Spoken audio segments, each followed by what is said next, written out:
చిరంజీవి అనే పేరు ముందుకు మెగాస్టార్ రావడానికి 2 దశాబ్దాలు పట్టింది. ఒక్కో ఇటుగా పేర్చి ఇల్లు కట్టినట్టు ఒక్కో అవమానాన్ని దిగమింగి స్టార్ అవ్వాలనే కసితో పైకి వచ్చారు చిరంజీవి. గాడ్ ఫాదర్ లేకుండా ఒకే సామాజిక వర్గం సినిమా ఇండస్ట్రీని ఏలుతున్న సమయంలో దూసుకొచ్చిన కెరటం చిరంజీవి.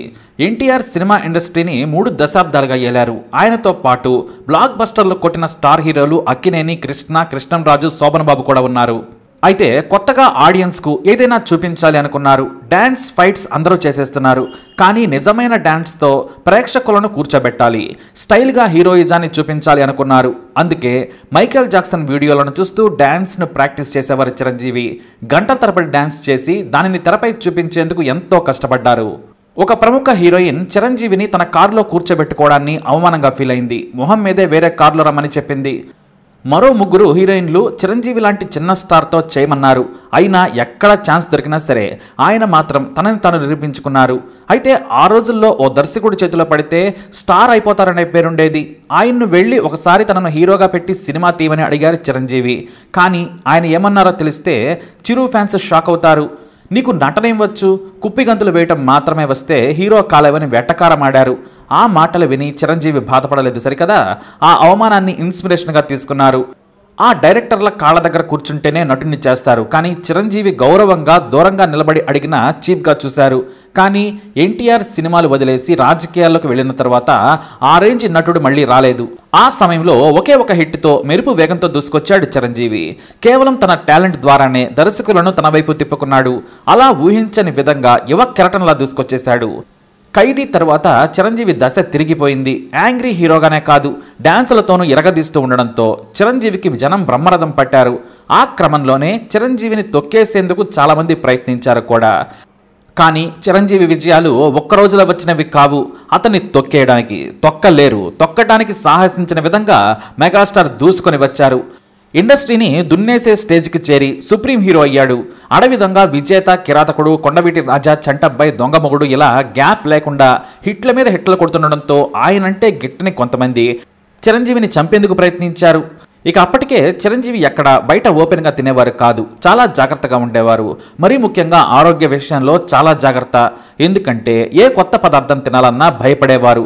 కొత్త ప్రాంతాల్లో తింటే ఏదైనా జరిగితే సినిమా షూటింగ్లు ఆగిపోతాయి. చుట్టూ శత్రువుల మధ్య ఉన్న చిరంజీవికి కెరీర్ అంటే భయం పట్టుకుంది. అందుకే చాలా జాగ్రత్తగా ఉండేవారు. ఇక ఆయనకు ఎన్టీఆర్ తర్వాత ఆరెంజ్ ఫాలోయింగ్ పెరగడంతో ఎక్కడ షూటింగ్ జరిగినా సరే ఫ్యాన్స్ విపరీతంగా వచ్చేవారు. చిరంజీవి మొదటి నుంచి అభిమానులను తన వారిగానే చూసేవారు. తన ఎదుగుదలకు కారణం వాళ్లేనని ఇప్పటికీ ఫీల్ అవుతారు. అలానే మద్రాసులోని బేస్ కోర్ట్లో మరణ మృదంగం సినిమా షూటింగ్ జరుగుతోంది. షూటింగ్ గ్యాప్లో బయట ఫ్యాన్స్ చాలాసేపటి నుంచి వెయిట్ చేస్తున్నారని అసిస్టెంట్ చెబితే వెళ్ళి చేయి ఊపి నమస్కారం చేసి వచ్చేయాలనుకున్నారు చిరంజీవి. అయితే గేటు దగ్గరకు వెళ్ళగానే ఒక ఫ్యాన్ వచ్చి చిరంజీవి కాళ్ళ మీద పడ్డాడు.